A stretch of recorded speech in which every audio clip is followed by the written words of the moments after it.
All right, it's August 22, 26, and let's wrap up some of the battery installation for this medical buzz ground light year scooter. So a recap is we installed the two Mighty, if I pronounce it right, Mighty battery. These are the stuff that came out of it.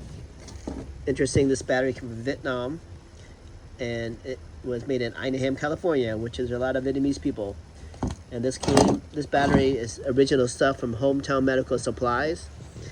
And it was last tested on 5/23/14, and it's 2026 now.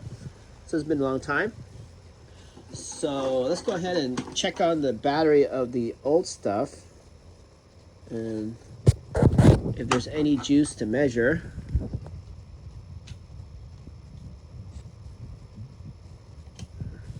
So it's not powerful enough to wake up. So it's completely dead.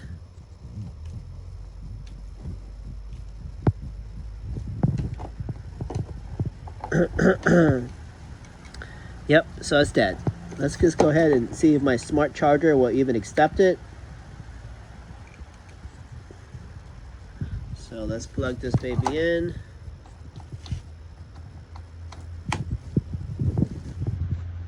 Smart charger's coming on. It's an AGM battery. It's analyzing. So that's that. Now we are going to do the battery tests on the new batteries and see what that number is. So there is a negative and there is a positive. And let's see how many co-cranking amps this guy is. Okay. Quick test. I'm just gonna leave it at 500 and it's just gonna test.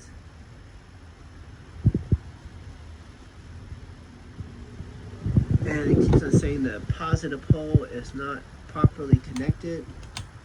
I wonder if this MP0515A is going cuckoo. It's El Cheapo stuff.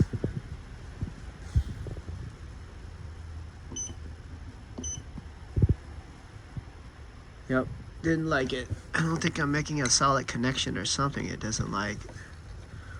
Or my wiring is having an issue. But good news is this thing is actually trying to charge. That's a plus.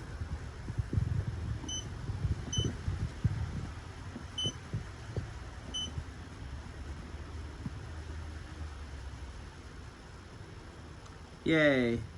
So it says I have 169 co-cranking amps. The resistance is 17.56. And it's poor because it's rating it at 500 co-cranking amps. So my Jeske's battery, I forgot what my Jeske battery is. Anyways, so that we got 169 co-cranking amps at a close 17.5 ohms. So we should have that on the other battery too. So maybe that's a good standard to have.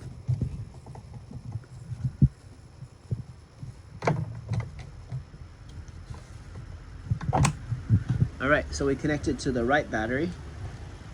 Do the test again.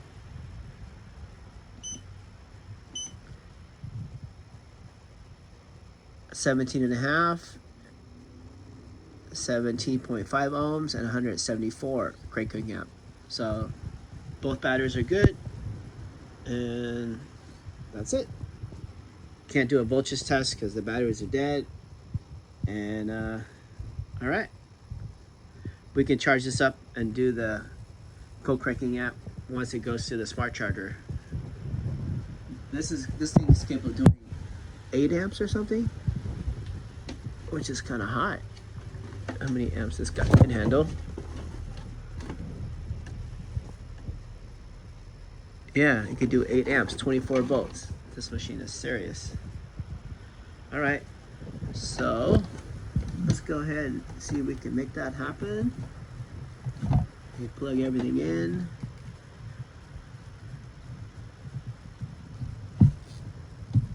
FYI, take out the plastic.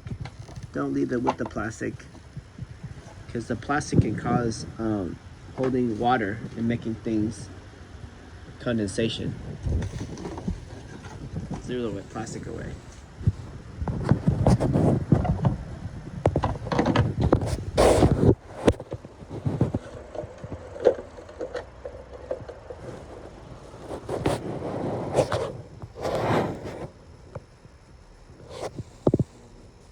Let's see if I made any.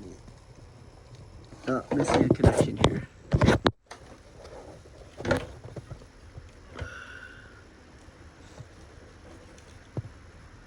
And there we go. I heard this thing make a click.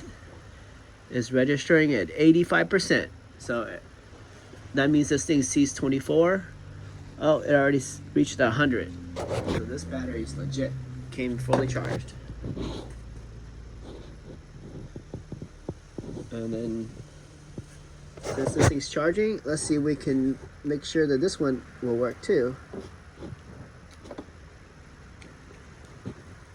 And then if it does accept it, I got some extra jumper cables. I'm gonna go black with black, red with red. I'll be in parallel form, so it'll charge both at the same time instead of waiting for one full to get the other one. What I mean is this. What I'm trying to say is I'm going to do this, which is negative to negative. Oh, the other one took a charge too. And then positive to positive.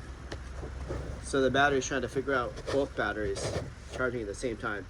I mean, I guess that's a smart charger, so it's analyzing this battery, but now it has to analyze both batteries, and if they're relatively the same stuff, it can do it well. But if not, then it's kind of being like a battery management system, BMS, and it's trying to BMS both batteries, and in reality, both of these batteries should be in a different situation, so it would make it difficult. But for me, saving time, and these things are not that expensive, I'm just going to do that. All right, risk it out. Good luck. Hopefully this thing is going to burn some rubber, buzz around on the ground. Woohoo!